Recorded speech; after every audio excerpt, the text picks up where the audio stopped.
This information highlights the importance of the BAA, American Act for Federal Contractors, and the goal of avoiding civil and criminal liability from DOJ and OIG investigations. Let's dive into the Buy American Act. This act is a significant piece of legislation that encourages the purchase of American-made products. It has its roots in promoting economic growth, supporting domestic job creation, and safeguarding the American industrial base.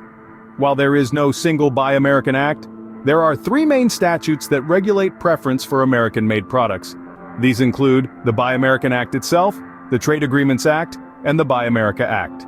Each of these statutes is unique, crafted with different policy goals in mind. Understanding these statutes and their civil and criminal implications is crucial for anyone involved in federal contracting. Now that we have an overview of the Buy American Act, let's delve deeper into its requirements. Understanding the Buy American Act requirements is crucial for compliance. This act, along with the Trade Agreements Act and the Buy America Act, form the trio of main statutes that regulate preference for American-made products in public contracts. Each of these statutes is unique, serving different policy goals, and it's important to navigate them with precision. Let's delve into the Buy American Act, or the BAA. The year 2023 brings new rules for the implementation of the cost of domestic components in a manufactured end product.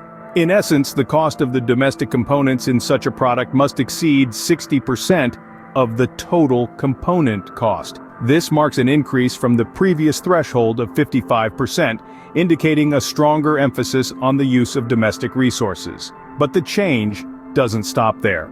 Proposed rules suggest that the domestic content thresholds could rise even further in subsequent years. For items delivered between 2024 and 2028, the requirement could rise to 65%. For items delivered from 2029 onwards, it could soar to a whopping 75%. It's clear that the tide is turning towards a more domestically focused manufacturing landscape.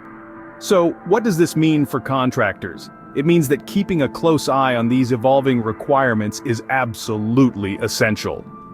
It's not enough to simply know the rules as they stand today. Instead, contractors must stay aware of potential changes, ensuring that they can adapt their practices to remain compliant. Furthermore, it's important to understand that these requirements apply to domestic end products and domestic construction materials in public contracts. In other words, if you're a contractor working on a federal government construction contract, these rules apply to you. As we can see, keeping abreast of these changing requirements is key in ensuring compliance. Understanding the Buy American Act and its evolving requirements is not just about following the rules. It's about contributing to a domestic economy that is robust, resilient, and ripe for growth. The Buy American Act has a broad scope that covers a vast array of products. This legislation is not limited to a specific industry or sector, but rather, it applies to a wide range of goods and services that are part of federal government contracts. Let's delve into this a little deeper. At its core, the Buy American Act is all about promoting American industry. It's about ensuring that the money spent by the federal government, your tax dollars, is used to support domestic businesses, and by extension the American economy. It's about encouraging the use of American-made products and domestic construction materials in public contracts. So what exactly are these products? Well, the Buy American Act applies to domestic end products and domestic construction materials. These terms might sound a bit technical, but don't worry, we're going to break them down for you. Firstly, a domestic end product. This is essentially the final product that's being purchased for public use. It could be anything from a piece of office furniture to a state-of-the-art computer system.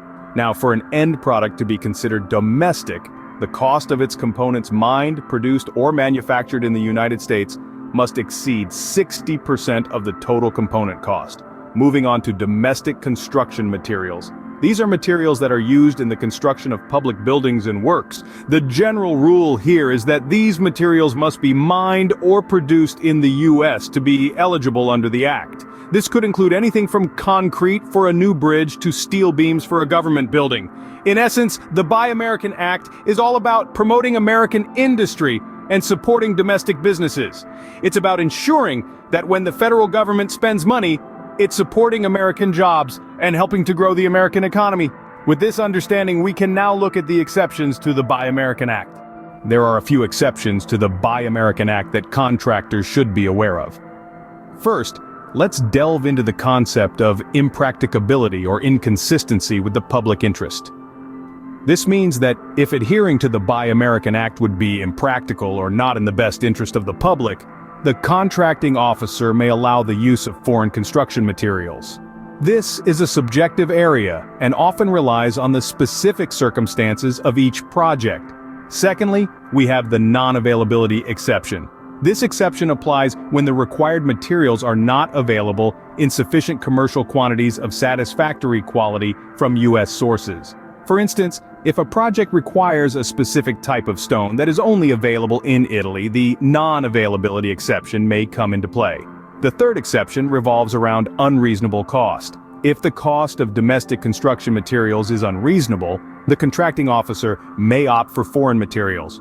What constitutes an unreasonable cost is not clearly defined, but typically, if the cost of domestic products exceeds the cost of similar foreign products by a significant margin, this exception might be invoked. Lastly, there's an exception for information technology that is a commercial product. This means that if the technology is a commercial product, it may be exempted from the Act. This is particularly relevant in today's digital age, where a lot of the technology used in construction and other industries is commercially available and often produced outside of the U.S. To sum up, the Buy American Act is not a one-size-fits-all regulation. There are exceptions that provide flexibility in certain situations. These exceptions are impracticability or inconsistency with the public interest, non-availability, unreasonable cost, and information technology that is a commercial product. However, it's crucial to remember that these exceptions should not be seen as loopholes to bypass the Act. They are there to provide flexibility in situations where adherence to the Act may not be feasible or in the best interest of the project or public. Knowing these exceptions can help contractors navigate the complexities of the Act. A crucial part of the Buy American Act is understanding what constitutes a domestic end product. The term domestic end product may sound like a dense piece of jargon, but it's really quite straightforward. According to Federal Acquisition Regulation Section 52.225, an end product is defined as those articles, materials, and supplies to be acquired for public use. Now, when we add the term domestic to this, it begins to take on a specific meaning under the Buy American Act. So, what is a domestic end product?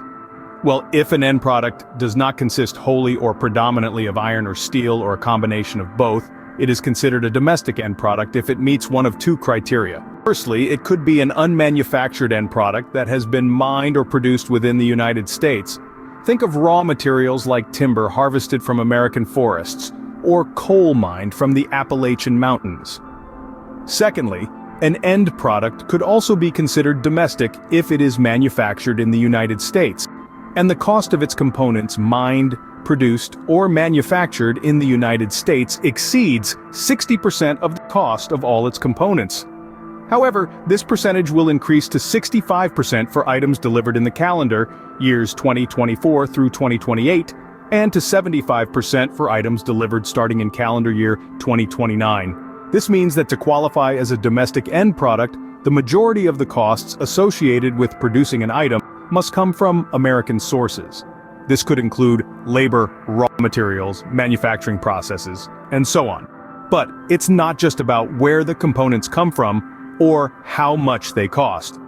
The government can also determine that components of foreign origin are of the same class or kind as those that are not mined, produced, or manufactured in sufficient and reasonably available commercial quantities of a satisfactory quality in the United States. With this understanding, contractors can ensure they are in compliance with the Act. Compliance with the Buy American Act is not only a legal obligation, but also an opportunity for growth. As we've journeyed through this discussion, we've underscored that there isn't just one Buy American Act, but rather three main statutes that regulate preference for American-made products. These laws, each with unique stipulations and policy goals, have a common thread to prioritize American industry. It's critical to understand that certifying your products as Buy American Act compliant is something you cannot take lightly. We navigated the scope of the Buy American Act, identifying what products are in its purview and what exceptions may apply. Lastly, we defined a domestic end product as per the Federal Acquisition Regulations. For help with BAA compliance for your products, all the Buy American Act attorneys at Watson and Associates at 1-866-601-5518 to avoid civil and criminal liability.